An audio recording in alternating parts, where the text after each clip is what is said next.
Bonjour à tous, je m'appelle Nathalie Yamb et je vous remercie pour tous les abonnements, les partages, les likes, les commentaires et suggestions que vous faites semaine après semaine. Mon propos aujourd'hui a été suscité par un commentaire sous un texte que j'ai publié sur la situation au Tchad vendredi passé. Il y a en effet quelqu'un qui m'a écrit sur ma page Facebook que j'avais tort d'appeler au respect de l'ordre constitutionnel car, je le cite, « le pays est en guerre et il faut donc laisser les militaires gérer ». Fin de citation. Comme si les militaires ne pouvaient pas se mettre au service du président par intérim prévu par la Constitution, à savoir le président de l'Assemblée nationale. J'ai failli répondre vertement à son auteur, mais je me suis rappelé à temps que les gens en Afrique francophone ont hélas été formatés pour produire ce genre de réflexion et de comportement penché. C'est pourquoi il est vital pour nous de revoir de fond en comble notre système scolaire. Je vais vous expliquer pourquoi sous l'œil bienveillant de Madame Rosa Parks. Le système scolaire francophone ne nous apprend pas à travailler ensemble. L'individualisation est mise en exergue là où il faudrait nous former au travail en équipe.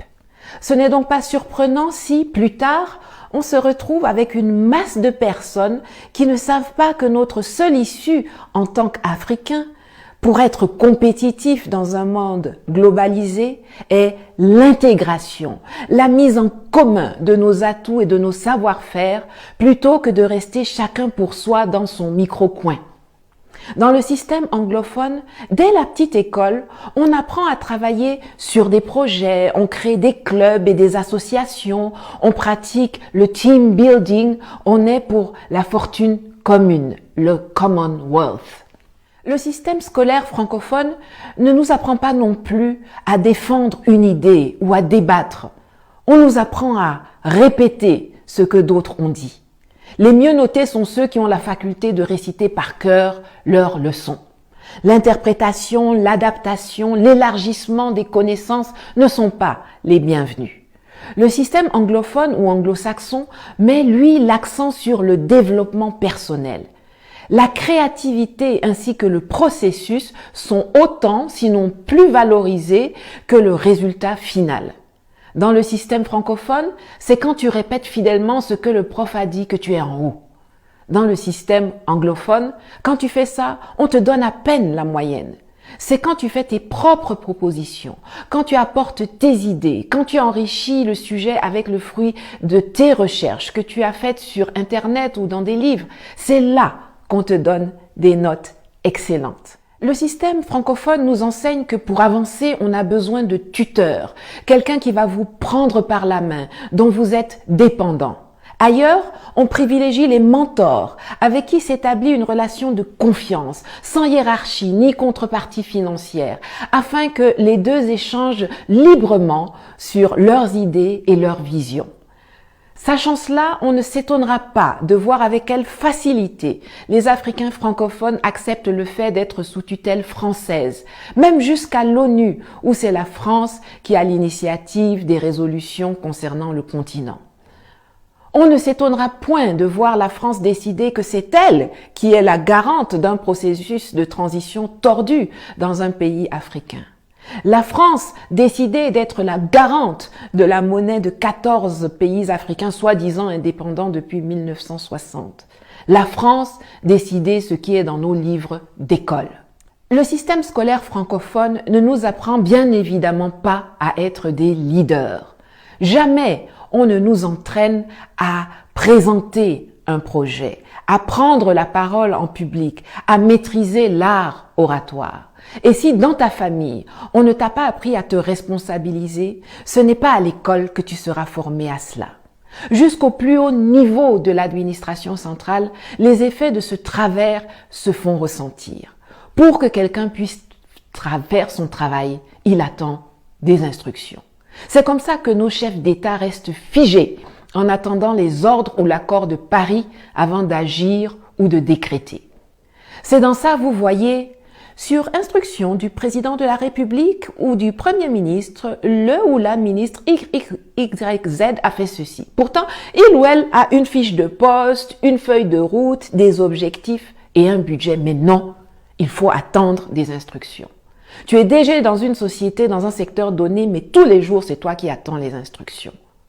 Tous ont peur de gérer, peur de prendre leurs responsabilités, peur de rendre compte. Le système francophone produit des suiveurs, des petits soldats, des gens dociles, des obéissants, des ventriloques. Il y a une façon de nous former qui fait que quand on sort de l'école, on ne devient non pas un homme au sens grand, plein et noble du terme, mais plutôt un assisté sur le plan intellectuel, social, financier, économique et politique. Le mal est profond. Comment peut-on se développer dans ces conditions? Alors oui, il y a la nécessité de se réapproprier notre histoire. Oui, il faut qu'on apprenne qu'avant Thémis, il y avait Maat, la divinité égyptienne de la justice et de la vérité. Avant La Fontaine, il y avait Ésope. Et que De Gaulle, Leclerc ou Napoléon ne sont les héros de personne en Afrique, contrairement à Thomas Sankara, Jerry Rawlings, Patrice Emery Lumumba, Ruben Umniobe, Aline Sitoé Diatta, Anna Zinga, Winnie Mandela, Dedan Kimati, etc. Je vous recommande d'ailleurs la lecture du magnifique ouvrage de Karine Silla, Aline et les hommes de guerre, qui vous fera découvrir ou redécouvrir cette incroyable figure de la résistance sénégalaise, héroïne martyre de la lutte anticoloniale et méconnue dans le reste du continent, qu'est Aline Sitoé Diatta, et je vous mets le lien en commentaire. Alors oui, il faut que nous redéfinissions ce que nous appelons école en Afrique, pour que plus jamais des apatames et des paillotes qui s'enflamment pour un oui ou pour un non transforment nos enfants en torches, les faisant mourir atrocement pendant qu'ils sont en classe, si on ose décrire ces lieux ainsi, comme cela a été le cas pour 20 petits anges à Niamey il y a 2 semaines. Mais il faut surtout qu'on mette en place des programmes scolaires qui remplacent le dogme par le débat. Des programmes qui nous apprennent à nous défendre dans la société et à défendre la société dans laquelle nous vivons. Des programmes qui nous fassent passer du statut de population à celui de citoyen, de l'état d'Africain à celui d'humain. Dans le système actuel, les gens comme moi, qui posent des questions, qui disent non, qui ont une autre vision, qui ne se soumettent pas devant l'autorité, surtout quand elle est mal incarnée, sont à combattre, dénigrer et à éliminer. Et pourtant, il faudra bien un jour que les gens comme moi deviennent la majorité pour qu'enfin l'Afrique francophone se libère de ses chaînes mentales, monétaires, économiques, culturelles, spirituelles et politiques. L'école instruit, mais les parents, la famille et la société éduquent. À côté du système scolaire, c'est aussi le système éducatif que nous devons revoir. L'éducation des enfants est primordiale. Si vous êtes parents, je vous en conjure, occupez-vous de l'occupation de vos enfants. Apprenez-leur à être curieux, à utiliser Internet pour se développer, étendre leur savoir. Encouragez-les à discuter, à débattre avec vous, avec d'autres. Apprenez-leur à être décomplexés, sûrs d'eux, pétillants. Félicitez-les quand ils essaient quelque chose de nouveau, même si cela ne réussit pas du premier coup. Formez-vous vous-même pour pouvoir former mieux vos enfants, leur donner ce que vous n'avez pas pu avoir. Si vous le pouvez, mettez vos enfants dans un système anglo-saxon. Et si jamais vous n'avez pas les moyens de le faire, ayez recours aux possibilités de formation complémentaires gratuites qu'offre le monde moderne. Parlez-leur vos dialectes à la maison, mais veillez à ce qu'ils apprennent l'anglais, l'espagnol, le chinois ou l'allemand à l'école.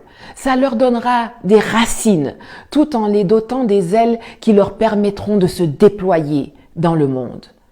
Quand vous voyez vos enfants s'intéresser à la nouvelle économie, aux crypto-monnaies, à l'intelligence artificielle, encouragez-les au lieu de les décourager ou de les moquer. Et vous, les jeunes, faites un usage intelligent des nouvelles technologies. N'utilisez pas seulement vos forfaits data pour suivre des clashs et des buzz insipides sur le net ou insulter les autres sur les réseaux sociaux. Inscrivez-vous pour suivre des MOOC. MOOC, ça signifie Massive Open Online Courses, c'est-à-dire des cours en ligne ouverts à tous et le plus souvent gratuits. Téléchargez la constitution de votre pays et lisez-la, apprenez-la, discutez-en avec vos parents, avec vos amis. Quand quelqu'un dit quelque chose, ne soyez pas paresseux. Le temps que vous prenez pour écrire « quelle est ta source ?» ou bien « insipide, ça veut dire quoi ?» C'est le temps que vous auriez pu prendre pour googler et chercher vous-même la source, les définitions et les informations complémentaires. Vous savez tous chanter les hits de Burna Boy, Rihanna, Bruno Mars. Ne vous contentez pas de répéter les paroles sans savoir ce qu'elles signifient. Cherchez la traduction en ligne, comme ça vous apprendrez l'anglais sans même vous rendre compte. Ne bâclez pas tout, apprenez à avoir de la ressource. Un exemple, créer une chaîne YouTube avec votre propre contenu vous donne de l'expérience et pourquoi pas des compétences en tant que producteur, réalisateur, scénariste, ingénieur son, acteur, monteur, graphiste, photographe, publicitaire, etc. Ces expériences et compétences pourront vous être utiles, vous ouvrir des débouchés professionnels, vous créer des sources de revenus et vous permettre de vous développer. Et ce n'est qu'un exemple parmi tant d'autres. Que chacun fasse sa part pour que nous puissions enfin sortir de cette usine de production de perroquets et de marionnettes appelée école dans le système francophone, que nous avons hérité de la colonisation et qui nous a servi et nous exclut de la compétition mondiale jusqu'à ce jour.